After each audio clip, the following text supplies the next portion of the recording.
Is there such a thing as worshiping Jesus too much? And it's one of those questions like, is there such a thing as praying too much? Is there such a thing as worshiping God too much? And the answer is theoretically and theologically and spiritually, no. But at the same time, we're faced with like real life limitations, 7 days in a week, 24 hours in a day, things like that, right? And so today we're gonna look at the passage starting from verse 1 and try to see some insight from the scriptures. So verse 1, chapter 12, John, today I'll be reading from the NIV. 6 days before the Passover, Jesus came to Bethany where Lazarus lived, whom Jesus had raised from the dead. Here a dinner was given in Jesus' honor. Martha served while Lazarus was among those reclining at the table with him. Then Mary took about a pint of pure nard, an expensive perfume.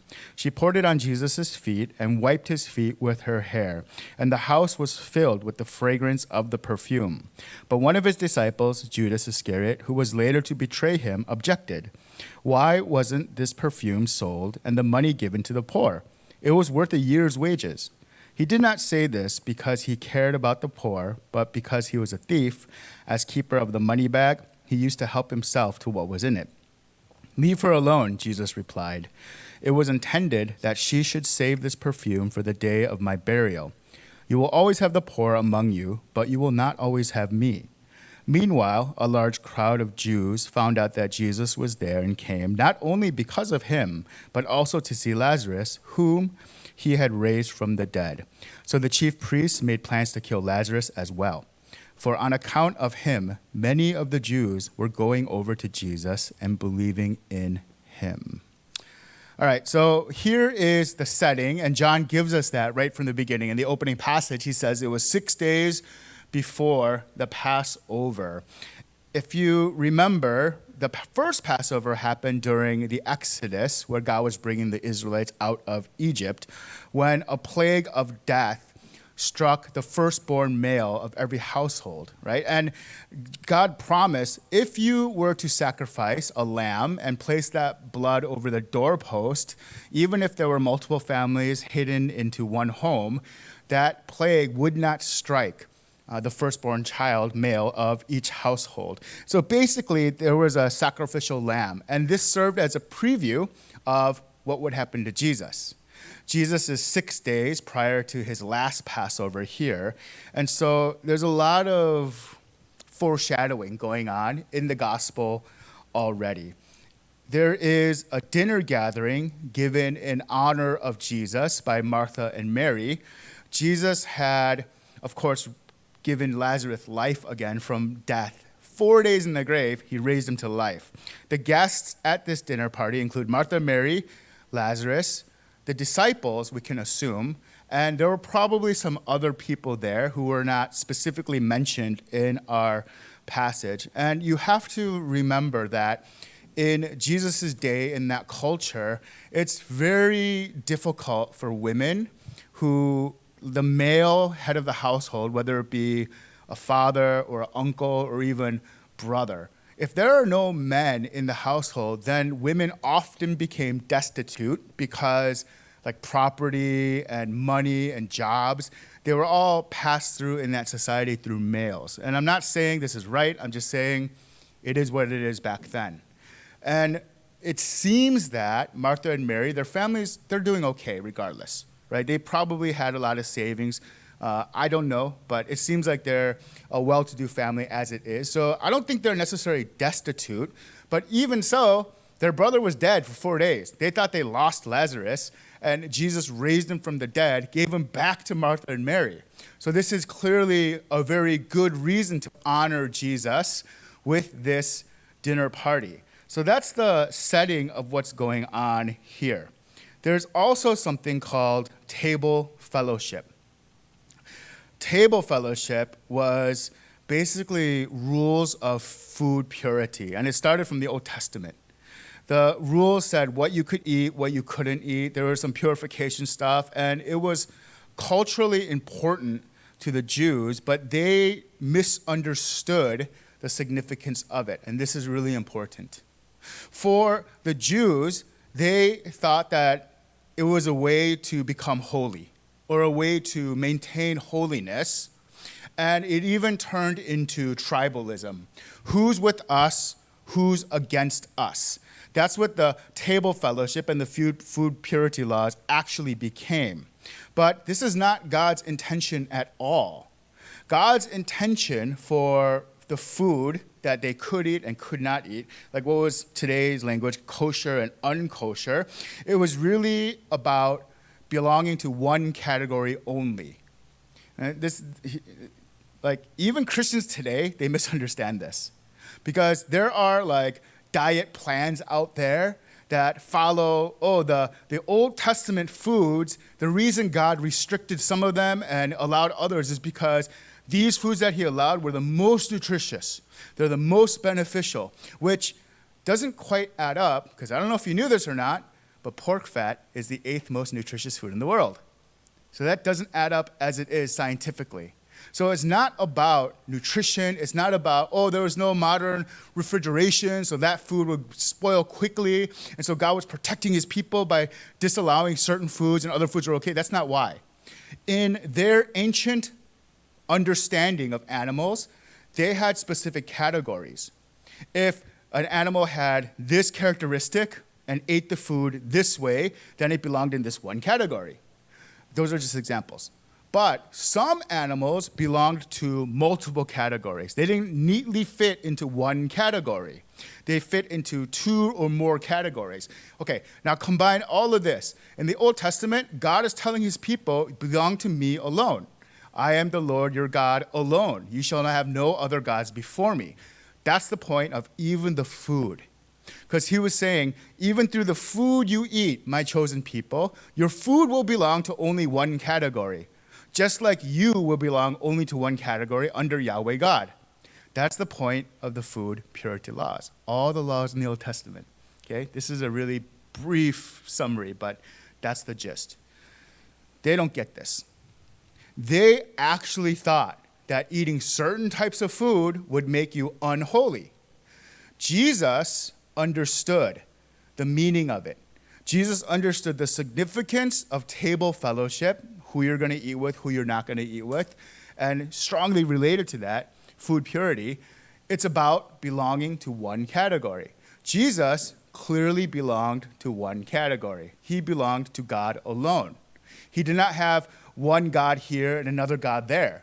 He was fully committed. So he understood the assignment. He got it. And that's why Jesus did not care about the food purity laws, because he understood the lesson behind it and he acted it out. He lived it. Jesus did not care about the table fellowship. All of his critics are like, why does he eat with such scum? He can't be a prophet. He doesn't know that that's a tax collector. He knows exactly that he's a tax collector. He knows exactly that is a prostitute. He knows exactly. But he doesn't care because he's not bound by the external rules of what you can eat and who you can eat with, because he is fully committed to God alone. We see this in the scriptures, that table fellowship is really about a single commitment to God. This is why in Revelation 3, chapter 3, verse 20, here I am, I stand at the door and knock. If anyone hears my voice and opens the door, I will come in and eat with that person and they with me. This is Jesus talking. Jesus is saying, if we have a relationship, right? And first of all, it's kind of weird because this Revelation passage, he's outside the church. He's locked outside of the church, knocking on the door. For some reason, he's not allowed in the church. So he's knocking on the door of the church, and he says, hey, if you let me in other words, if we have a relationship here, then I will eat with you, because the table fellowship means so much more than just who you happen to be eating next to. It symbolizes a family relationship. That's what table fellowship is. And his critics, they don't understand this. They think table fellowship is about tribalism. Who's in, who's not. Who's against us, who's with us. That's why in Matthew 9:11, for example, when the Pharisees saw this, they asked his disciples, why does your teacher eat with tax collectors and sinners? You can see that we're going to have communion today, which is the Lord's Supper, right? And it has very much to do with what we're talking about right now. Table fellowship is table fellowship to Jesus is a picture of God's spiritual family. That's what it is. The spiritual family for Jesus includes Lazarus, tax collectors, sinners, us. That's what table fellowship means to Jesus. And through Jesus, we're all invited to God's family meal. That's what exactly the Lord's Supper symbolizes. It's God's family meal. And next to Jesus is Lazarus, who was dead for 4 days. Jesus raised him from the dead, and now he's seated next to Jesus along with the other disciples and other members of God's family members. So we see Mary then takes a pint of pure nard, as the scriptures say. She's basically worshiping Jesus. Pure nard is perfume, and she pours it over the feet and wipes the excess off with her hair. So I got to tell you a little bit about what nard is, okay? Nard was imported, even in those days, from India. So somehow Mary got her hands on this perfume, nard, that was imported from India. The passage also says that it was pure. So another way of saying it's really high quality nard. And finally, it was a large, extravagant amount that she poured on Jesus' feet. Verse 5, Judas says, it was worth a year's wages. That pint of nard is worth a year's wages in her day. So help us understand what that means. What does that mean for us today then? Well, the average single income of a North Potomac, since our church is in North Potomac, resident is $85,500. That's one single income. Average person living in North Potomac, $85,500. So in today's currency, the amount that Mary poured on Jesus' feet would be worth $85,000. Perfume was a form of savings for women in their day. This probably was Mary's life savings up till that point. Probably was. Maybe it was part of her inheritance. Who knows? But the amount is clearly extravagant. 1 year's wages. And she anointed Jesus' feet with it. In the Bible, the anointing of feet, it was for highly distinguished people, like royalty, highly distinguished guests, or it's also an act of worship, anything to do with people bowing at the feet. In Matthew 28, verse 9, and behold, Jesus met them and said, greetings, and they came up and took hold of Jesus' feet, and they worshiped him. It's a form of worship. When encountering someone so much more elevated in status than themselves, in the scriptures, we see people diving at the feet, basically. It's worship. We see when people encounter angels, that's what they do. But the angel knows that they are not supposed to receive worship because only God alone should be worshiped. So the angel always tells them, get up. That's how you know in the Old Testament, side note, if it's Jesus' spirit or if it's an angel. Because if it's Jesus' spirit in the Old Testament, and he does appear in the Old Testament, then he will receive the worship. If it's an angel, the angel will refuse the worship. Women typically had long hair, but they bound it up. That was the typical way that women wore their hair in Jesus' day. Mary's hair, we saw in the passage, it was unbound. It was down. When women wore their hair down, it could mean a few things. First, it's a sign of mourning, right? It symbolizes that they're so grieved and so distressed that they're not concerned about binding their hair up. It's disheveled. That's probably what Martha and Mary looked like for the 4 days where Lazarus was dead. They probably did not take the time to do their hair and go around town. That's one of the meanings of a woman who wears their hair down. The second is it's a hairstyle for young, unmarried women, single, never married. They wore their hair down. It was just acceptable for them in that society to do so. And the third is what we see here today. The third meaning in the scriptures of women who wear their hair down is an expression of worship. That's clearly what's going on here. Mary's worship is genuine. Mary's worship here is authentic, but even so, she doesn't fully understand what she's doing. And not in a bad way. It just hasn't been revealed to her yet. Sometimes we do this too. Our worship to God may be authentic and genuine, and it's acceptable to him, and we still don't fully understand what's going on. We still don't fully appreciate who God is, even in the midst of genuine, authentic worship. Mary does not know that Jesus is about to be sacrificed as a Passover lamb on the cross. It said 6 days before the Passover, first verse. Jesus knows that this is going to be his last Passover. Jesus understands that these are his friends, and they're not going to be able to have this type of interaction for very much longer because Jesus is going to be crucified. Could you imagine that? Put yourself in this situation. You have your close friends. You guys are interacting. You know that your days are limited with them in that way, human to human, but they don't, right? Because that's what's going on here. Mary worships, but she doesn't fully understand.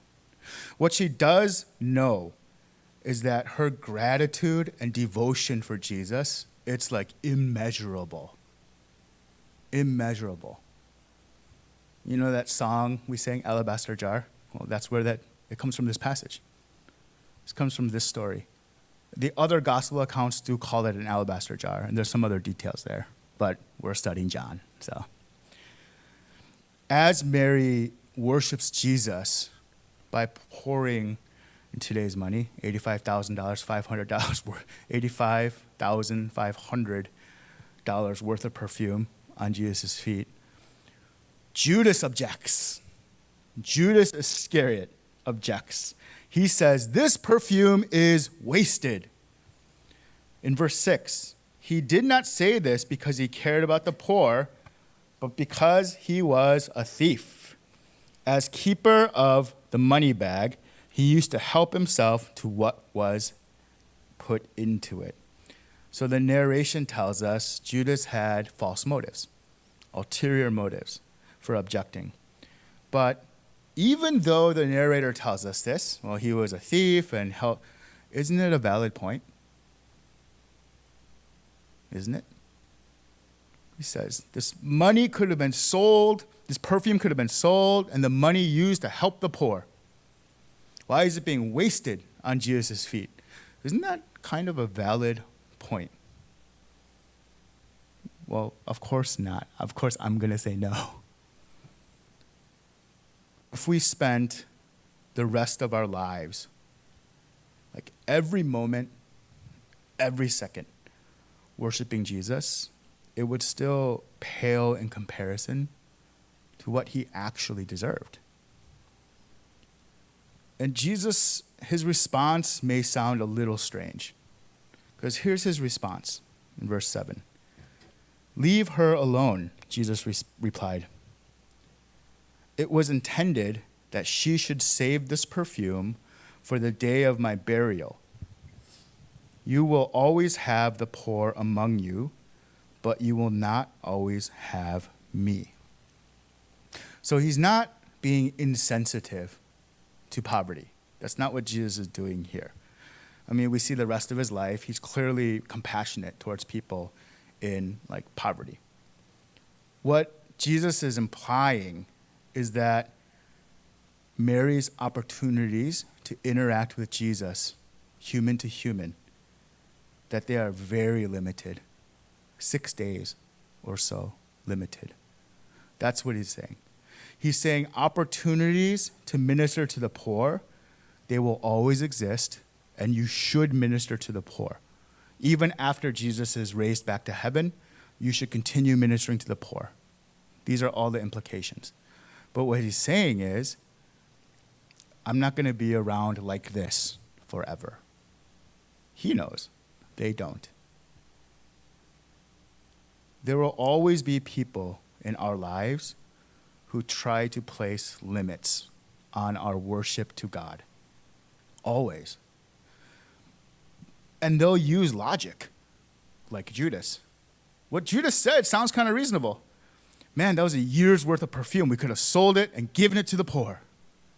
It's reasonable. Don't spend too much time at church. Don't spend too much money on church. Don't get too emotionally invested with church. But if those things, they're just examples, if those are genuine, if those are authentic expressions of worship for you, then going back to the very first question I asked, how much is too much worship? How much? I've worshiped enough today. Where do you draw the line? I've worshiped enough today. That's as much as Jesus deserves. How much is God worth? Now, I want to be practical, because again, we have 7 days a week, 24 hours in a day, right? And so we do have some physical limitations. We don't have all the money in the world, right? We're not infinitely wealthy. There are some limitations to what we can actually do. But I feel that, I know that our heart should be one of, if I can give more, I would. If I could invest more time, I would. If I could invest more, like, relationally, I would. That should be the heart. Because that is a genuine expression of worship. Worshiping God. Worshiping Jesus Christ. You know, at our church, we are very careful and intentional with what we ask of our people. We don't ask much. That's intentional. The church we borrow here, they're so generous. If we wanted to use the church 7 days a week, we could, and they would not care. Like, we could be here 7 days a week. They would not care. They'd be like, awesome. I'm glad someone's using the resources. They would be happy for it. But we're very intentional and protective over people's time. So our worship service is about an hour. Our small groups, community groups, are about an hour and a half. And that's about it. Right? 2.5 hours a week, we ask. There are 168 hours in a week. We're asking for 2.5 of like official meetings.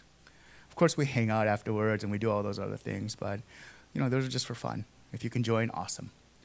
But the couple things we do ask is, can you come to community group, 1.5 hours, and worship service, 1 hour. Since Jesus is God, he receives Mary's worship. It's right for him to receive Mary's worship. She is also, it's like best for Mary too. When Jesus accepts Mary's worship, then Mary is who she's created to be. Because God created us to be worshipers. So when Jesus accepts Mary's worship, when Jesus accepts our worship, it's the best for us too. We're expressing. It reminds me of Beauty and the Beast. Life is so unnerving for a servant who's not serving. Right? If you've ever checked out our website, which by the way, we have a website, www.communitychurchdc.org. I actually put that quote on the website. Life is so unnerving. And then I gave him credit. What's his name? Like Luma something, the clock. Lumen or something. He gets credit for the quote on the website. It's the same thing for us. When we are worshiping, that's when we are our most true self. That's when we are who we're actually supposed to be. And I don't just mean like singing songs, that's part of it. I don't just mean coming to worship service, that's part of it. I don't just mean community group, although that's part of it. What I mean is we are living sacrifices. When we are living sacrifices, we are our most true self, what God created us to be. As we close, I want you to notice just a couple of things. John 12, verse 3. She poured it on Jesus' feet and wiped his feet with her hair.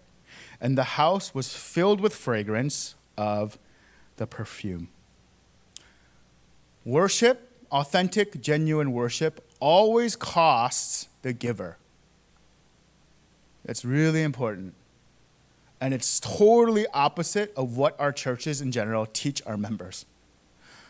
Authentic worship always costs the giver. It always involves a sacrifice. In the Old Testament, worship cost the worshiper the life of an animal. In the New Testament era, it cost the life of Jesus. Lazarus' worship cost him earthly security because the religious leaders in verse 10 said this. So the chief priests made plans to kill Lazarus as well, for on account of him, many of the Jews were going over to Jesus and believing in him. You know what Lazarus was doing? He's going around telling people of his testimony after Jesus raised him from the dead. Some of it, of course, was like Christian celebrity back in those days too. But a lot of it is Jesus, like Lazarus has an awesome testimony to tell, and he's telling it. And as he's telling his testimony of being raised from the dead by Jesus, and he's saying, Jesus is the real deal. He's the Messiah. He's the Son of God. So then the religious authorities are like, well, last week they decided to kill Jesus in last week's sermon. Guess what? They decided to kill Lazarus too. They're just like, you get a murderer, you get a murderer, you get a murderer. They're like killing everybody. Worshiping Jesus caused Lazarus the security and safety of his life.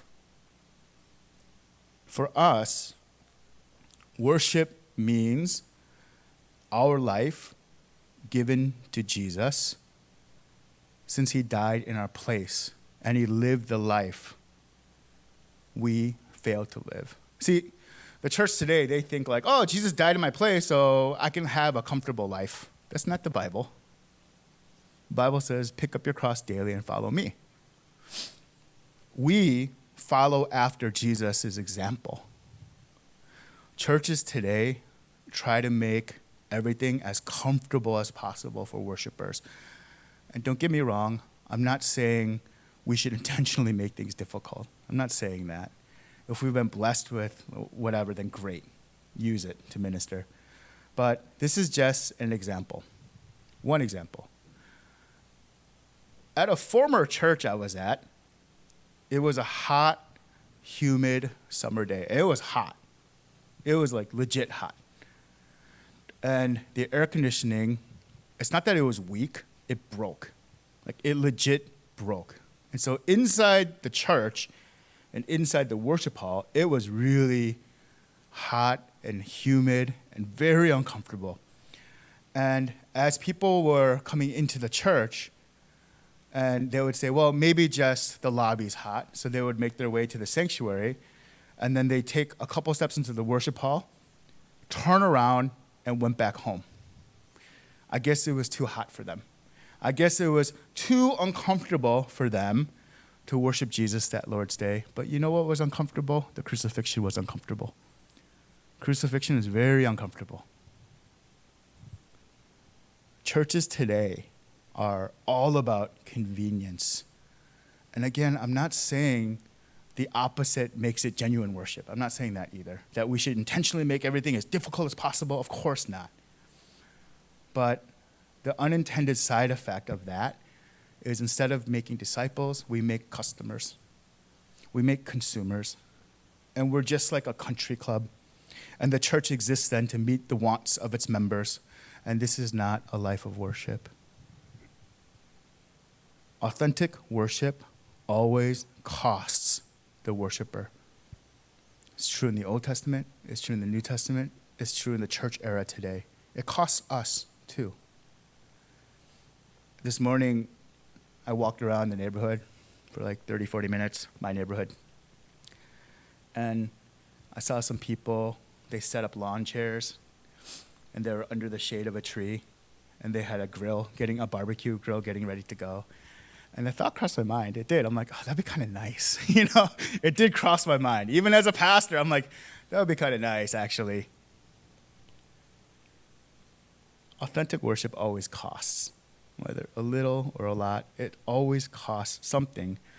Otherwise, it's not a sacrifice, and it's not authentic worship. So that's the first thing I want us just to remember. Authentic worship costs. Second, Mary's personal expression of worship, like she wasn't concerned about everyone else there, right? She just zeroed in on Jesus.